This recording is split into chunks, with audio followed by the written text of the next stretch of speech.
Fenomena harga naik jelang Nataru itu memang, bukan hal baru, dari, tahun ke tahun, torang semua alami. Kalau sudah perasaan Nataru, satu hal yang hampir torang deng torang lia, bahkan torang rasakan sendiri.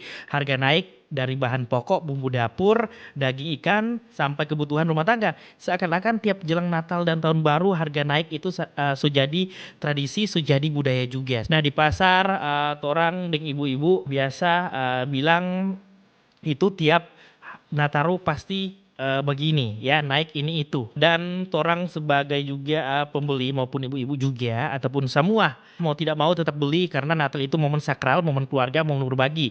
Fenomena harga naik jelang Nataru itu memang, bukan hal baru, dari, tahun ke tahun torang semua alami.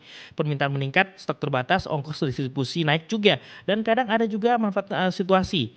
Akhirnya masyarakat kecil yang paling terasa dampaknya. Yang penghasilan pas-pasan musti, putar otak, mau rayakan Natal dengan layak, tapi kantong terbatas. Ada yang terpaksa kurangi menu, ada juga, yang tunda beli kebutuhan lain demi fokus Natal.